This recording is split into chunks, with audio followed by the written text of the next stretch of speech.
Now I will start with the data here. So I'll plan my data first, but this is just one approach. I'll then move on to the design and the components as a next step.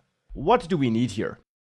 Well, obviously we got these two main features. We got the coaches and we got the requests, so the messages basically. I hope you can read my writing here.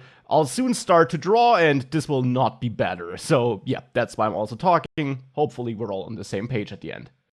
So we got coaches and requests. These are our two main pieces of data. Now we will probably need a list of coaches. So we want that.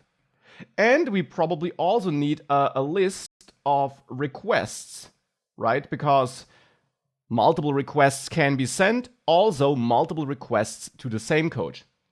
Now, every request item, of course, should point at coaches. So a request will definitely be an important data piece, and a request will definitely hold some coach ID, because a request needs to be connected to the coach to which it was sent. Now, in addition, a request will need a message, right? The text that's sent to the coach. And so that the coach is able to respond, let's say a request should contain an email address. So these are the three pieces of data I want to have in a request. And we'll have a list of such requests also as part of the application. Now back to the coaches. What is a coach? Well, obviously, coaches are important. A coach will have an ID. A coach also will have a name. Let's say we have a first name and we have a last name here. Now we can have more data. I want to have a description where the coach simply is able to describe him or herself. And I want to have a rate. So the hourly rate we would charge for coaching. Now, that looks like a good set of data for me. And with that, we should have the core data entities, the core data models we'll need in this app. Coaches and requests. And requests through the coach ID are connected to coaches. Now, that's just a rough data model. You can definitely do this in a more professional way. You can use what you maybe learned in university.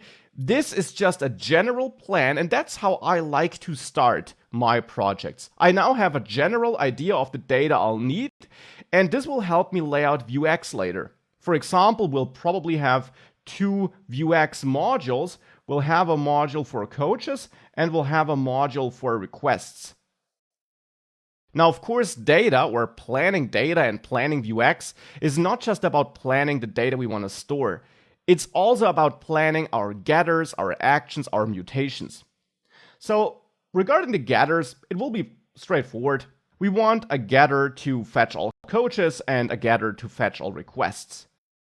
Now, what about the mutations, though? What about those? Well, for a coach, we definitely need a mutation to register as a coach, and we need a mutation to set coaches, which might not be obvious, but when the app starts, I want to load coaches from a database, from a web server, so from a backend, from Firebase in this case, and once the data is loaded, once the list of coaches is loaded from the database, I want to set it in my local Vuex store. So these will be the two mutations I need for coaches. Now, for requests, I need a contact coach mutation, which basically sets or adds a new request. And I also need a set requests mutation here so that I can set my requests once I loaded them from a backend. Because just like coaches, requests will be sent to a database, will be stored in there, and I want to be able to load them from there and then set them through a mutation. So when it comes to actions, we basically have actions for loading coaches and loading requests, and we'll have actions for adding a new coach and for adding a new request. And this is about it regarding the data of this application.